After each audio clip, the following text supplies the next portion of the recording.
হয়, আমাৰ দৰং জিলাৰ দলগাঁও সমষ্টিৰ অন্তৰ্গত আৰিমাৰী গাঁও পঞ্চায়তৰ ৪ নম্বৰ আৰিমাৰীৰ ছাত্ৰজন ইয়াতে ৪ নং হাফিজি মাদ্ৰাছাত পঢ়া শুনা কৰি আছে। সেই ছাত্ৰজন কালি সন্ধিয়া মানত ভাগত ৩জন ছাত্ৰই কলগছৰ ভুৰাৰে নদী পাৰ হ'ব ধৰে। ৩জনৰ মাজত 2জন ঠিকে আছিল, পিছফালে ল'ৰাজন আছিল যিজনৰ মৃত্যু হৈছে। সেই ল'ৰাজন তাৰমানে অটোমেটিক পানীত পৰি যায়, স্লিপ কৰিছিল কিজানি। পানীত পৰি যোৱাৰ পিছত আৰু ল'ৰাজনক আগফালৰ 2জন ল'ৰা যে আছিল ইহঁতে চাই পিছফালে নাই ল'ৰাজন। তাৰপিছত গাঁৱৰ মানুহ বা তাতে মানুহ এজন আছিল মাতিছে। মাতাৰ পিছত গাঁৱৰ ৰাইজে বিচাৰ আচাৰ কৰিছে। সন্ধিয়া ৰাতি হৈ গৈছিল। তাৰপিছত কালি উদ্ধাৰ কৰিব পৰা নাই। আমাৰ SDRF বাহিনী আহিছিল, চিভিল ডিফেন্সৰ আমাৰ ল'ৰাবিলাকো আহিছিল। আহি ৰাতি এন্ধাৰ হোৱাৰ কাৰণে উদ্ধাৰ কৰিব পৰা নাই। আজি ৰাতিপুৱা 6 বজাতে চিভিল ডিফেন্সৰ আৰু SDRFৰ বাহিনী আহি আজি ৰাতিপুৱা উদ্ধাৰ কৰিলে অলপ আগতে। হেমাহি মানে এনেই বানপানী জানে, বানপানীৰ পৰিস্থিতি কেনেকুৱা। ইফালে চতুৰ্পিনে নদীৰ পানী বাঢ়নি আহিছে, ব্ৰহ্মপুত্ৰ পানী আহিছে। সেই পানীৰ অলপ বেগ হৈছে বা পানী বাঢ়ি যোৱাৰ কাৰণে ল'ৰাবিলাক এই নদীৰ ইফালৰ পৰা সিফালে পাৰ হ'ব ধৰিছিল। কলগছৰ ভুৰা আছিল, এই স্লিপ কৰি পৰি যোৱা ইহঁতে তাৰমানে বুজি নোপোৱাতো। 12 বছৰীয়া ল'ৰাজন ভালকৈ বুজি পোৱা নাই বা সাঁতুৰিব জনা নাছিল। এইটো এটা দুৰ্ঘটনা আৰু অঘটন।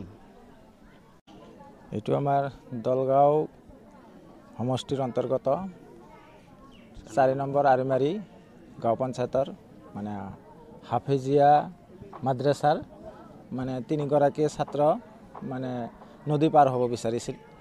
নদী পাৰ হওঁতে এগৰাকী মানে পানীত পৰি মানে নোহোৱা হৈ গৈছে। এই খবৰটো ইয়াৰে স্থানীয় যুৱক অহেদ আলী নামৰ এজন ব্যক্তিয়ে মোক মানে খবৰ দিয়ে। খবৰ দিয়াৰ পিছত মই তাৎক্ষণিকভাৱে লগালগ SBRFৰ লগত যোগাযোগ কৰিলোঁ। SBRFৰ মানে প্ৰশাসনীয় বিভাগৰ লগত যোগাযোগ কৰিলোঁ। যোগাযোগ কৰি ৰাতিতেই মানে যেনে তেনে এপাক আহিলোঁ। আহি কিনে মানে পৰিস্থিতিটো বুজ ল'লোঁ। বুজ লৈকে আকৌ ৰাতিত মানে উদ্ধাৰ কৰাটো আমাৰ কাৰণে সম্ভৱ নহ'ল। সেয়েহে আমি গুচি যাব লগা হ'ল। তাৰপিছত ৰাতিপুৱা আমি 6টাৰ আগতে ইয়াত আহি পালোঁ। পাই কিনে মানে আমি বৰ্ডেৰে বিভিন্ন বস্তু বাহিনী যোগাৰ পাতি আনি আমি দুবাৰৰ সহযোগত মানে পানীৰ তলৰ পৰা মানে লাছটো উদ্ধাৰ কৰিলোঁ।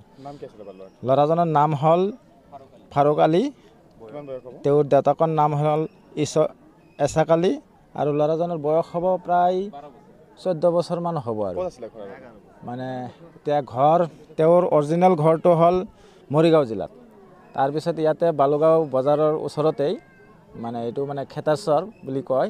সেই খেতাচৰত প্ৰায় 4 বছৰ ধৰি মানে বসবাস কৰি আছে আৰু ইয়াৰে হাফিজি মাদ্ৰাছাত পঢ়াই আছে। সেই ছাত্ৰজন মানে নিখোজ আছিল, আমি উদ্ধাৰ কৰিলোঁ। হয়, এইটো মানে কলৰ ভুৰ যে আছে, সেই কলৰ ভুৰেৰে নদী পাৰ হ'ব বিচাৰিছিল। এজনে মানে বাই চান্স মানে স্লিপ হৈ গ'ল। স্লিপ হৈ যায় মানে পানীত পৰিয়েই নোহোৱা হৈ গ'ল। লগালগ মানে তাৰে স্থানীয় যুৱককেইজনে চেষ্টা কৰিছে, কিন্তু পানীটো মানে বেছি থকাৰ কাৰণে উদ্ধাৰ কৰিব নোৱাৰিলে।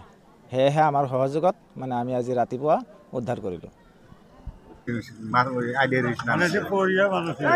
যাওঁ ৰাস্তাত যাওঁ, সব এনে ঠাই আৰু কি হ'ব।